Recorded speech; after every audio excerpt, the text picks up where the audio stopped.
Alright, good morning, good morning, good morning mga boss, mga madam. Alright, good morning. So natay bad news. May bad news tayo. Yung mga goldfish natin guys, kung nakikita nyo. Pasilip ko lang to. Yan o. Mapula. Tapos nangihina sila. Hindi ko alam anong tawag sa sakit na yan. Linagyan ko sila ng maraming asin. Baka napadami. Yan o. Uy! May tao. Oh, pagwarkan. May nangihingi po ng saging. Marami tayong saging dito. Pinamimigay ko na lang yung mga sobra na hindi na natin kayang kainin. Yan, yung mga ano natin, Tiger Barb at mga Oscars. So, dito na tayo sa ating topic. Dito tayo sa ating tilapia. Ito, mapapakain tayo ng tilapia. So, maaraw na. Medyo mainit na.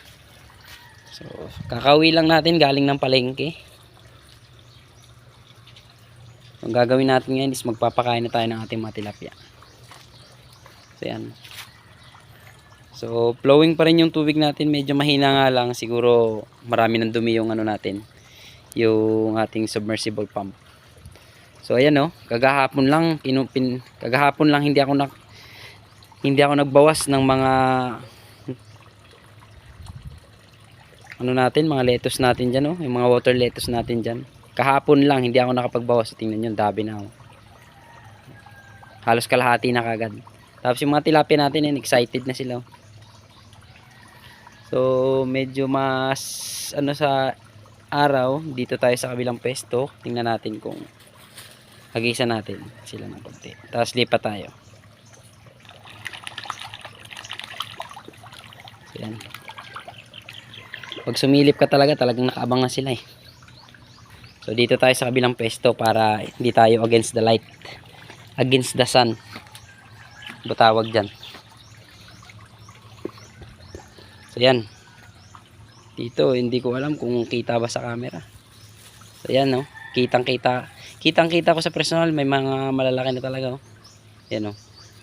Nasa ilalim, nasa bandang ilalim yung mga malalaki. Yung mga medyo maliliit-liit pa nandyan sa ibabaw. Yan oh. Yan.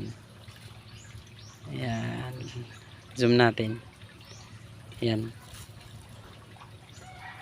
So patukan na tayo, guys. Nagis-hagis lang tayo. So, yan.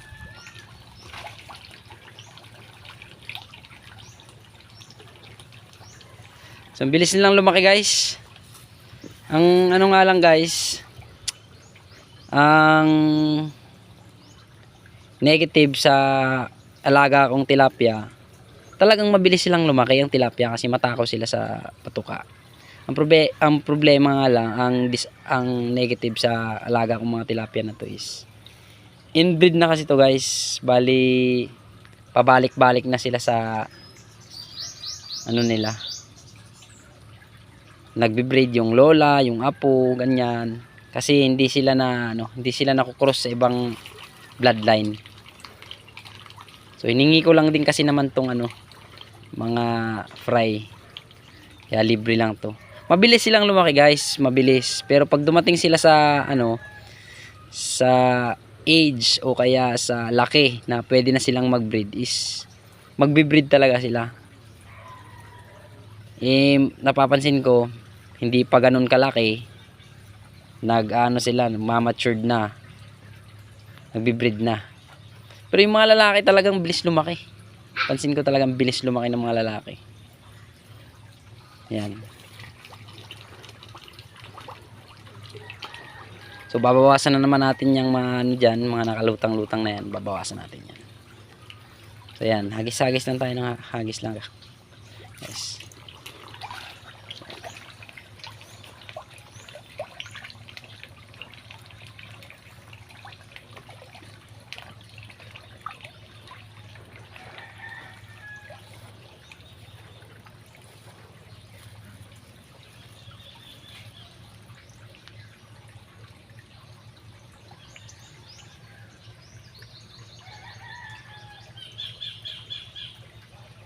Hagis tayo ulit guys.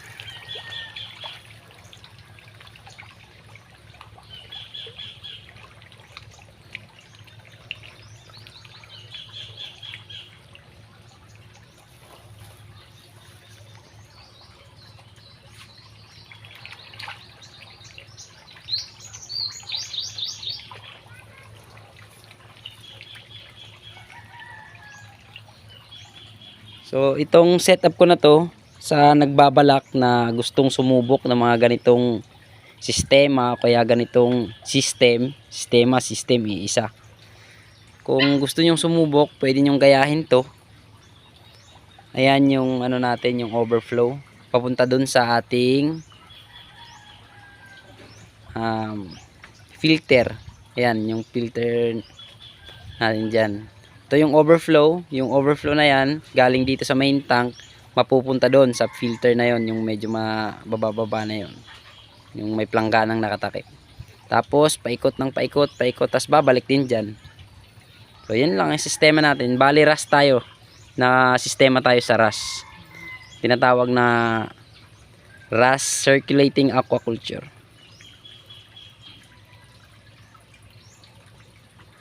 Tama ba? Recirculating aqua culture. Hindi ko alam kung tama, basta yun na yun guys. Traditional yung RAS. Meron tayong mga bago ngayon, yung mga biofloc. So hindi na muna natin yun ina-adapt kasi medyo technical yun. Maraming komplikasyon kapag sinubukan natin yun. So dito na muna tayo sa traditional kasi mas gamay natin to, at ano na lang, tansyahan na lang, observation na lang, pagalingan na lang tayo sa observation pagdating sa isda. Ako kasi medyo gamay ko na yung karakteristik ng isdang tilapia.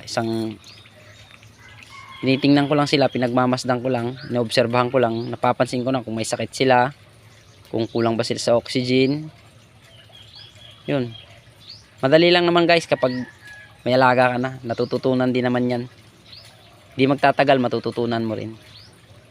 So yan guys, tapusin na natin yung video maya maya para di na humaba.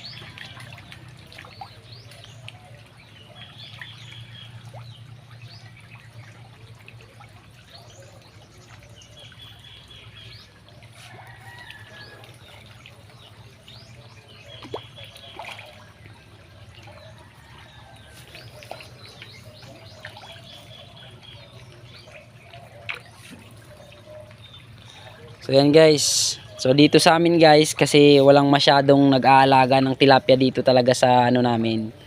Sa municipality namin dito sa municipality ng Madrid. So nagkakaubusan ng stock ng feeds ng tilapia. Kasi kukunti lang silang mag-stock, yung mga agribit supply. Kaya kung ano yung available, starter, finisher, grower, kung ano yung available, yun na lang binibili ko. Pero okay lang din naman kahit ano yan, basta pagpatuka, kakainin naman nila yan. Wala namang problema, hindi naman maselan tong mga tilapia. Kahit yung natin, yung mga hito natin, hindi naman yun sila masiselan. Ang importante guys, hindi sila magutom ka. Isang araw, dalawang araw, ay talagang papayat yan. Tapos mawawala na yan ng ganang kumain, wala na. Diyan na, mahihirapan ka nang magpalaki yan. Importante, nakakakain sila, hindi sila payat.